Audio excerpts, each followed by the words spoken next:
Now, for more on China's shifting labor patterns, we're joined from Shanghai by Simon Lance, Managing Director at Hayes China.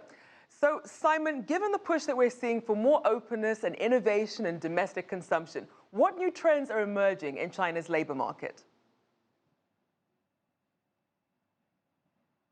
Well, it's an interesting time in the Chinese labour market, just following Spring Festival, but I think the interesting trends that you can see that have really accelerated over the last few years have been the investment in the services sector, and that now is a major employer and is showing a lot stronger growth than some of the traditional manufacturing sectors.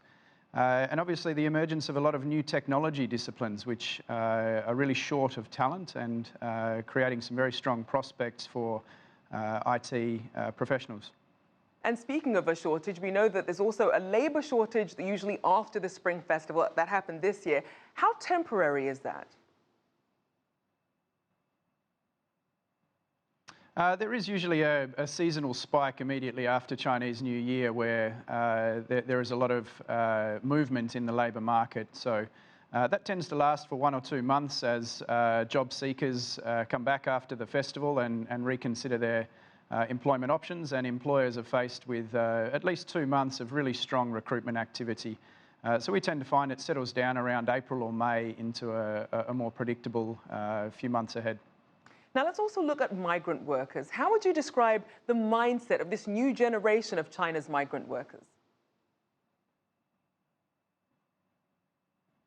The migrant workers of today are much better educated about the job market and becoming a little bit more selective about the types of industries and jobs that they apply for. So I think over the last few years you've seen a trend of increasing difficulty for some employers, particularly in central and west China, to attract the labour that they need. So we're finding even at that level there is a bit of competition for talent, and employers are really needing to offer good working conditions and obviously good remuneration packages to attract skilled migrant labour. Now, a lot of migrants are taking the option of either staying at home to find jobs or perhaps even starting their own business and not returning. So how do you see that impacting China's manufacturing sector? Yeah, it's a fascinating trend, and I think one of the things China has done very well over the last few years is enable this sort of entrepreneurial sector in the market. And you can see that even for small and medium enterprise in central and west China, the accessibility of some of the e-commerce platforms really makes it possible for them to establish businesses quickly and easily and generate a viable income. So that obviously will have an impact on some of the more traditional industries that rely on migrant labour. And, you know, in China it can be difficult for workers to move from one province to the other. So I think that's another factor that's making it a little bit difficult for some employers in particular industries to source the labour that they need. So given that difficulty, how should local government really help migrant workers when it comes to either finding jobs locally or starting their own businesses? I think certainly in starting businesses there is a lot of support and a lot of great success stories for individuals that have started small businesses and done quite well.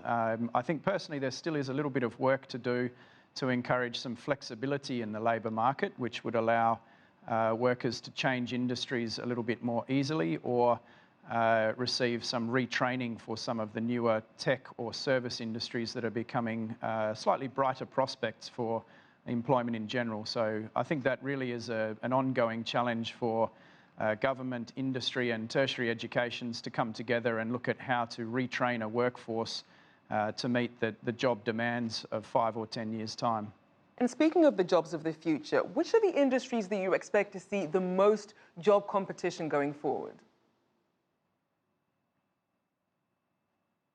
Well, I think like the global trends, China is really looking at the technology, IT, internet and high-tech manufacturing disciplines as the most positive industries for the 5 to 10 year mark, and unfortunately that is a very skills short industry globally. So When we look at something like IT and internet, the demand for technical talent, particularly at the middle or senior level, is far outstripping the supply.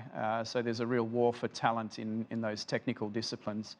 I think also in China and a lot of the policy decisions and changes over the last 5 to 10 years have focused on providing an increased quality of life to the citizens of China. So a lot of these new services industries that are focused on healthcare or personal products are really seeing quite strong growth as well, just in line with that better quality of life. All right, certainly some industries to watch there. Thank you so much for your insights, Simon Lance, Managing Director at Hays China.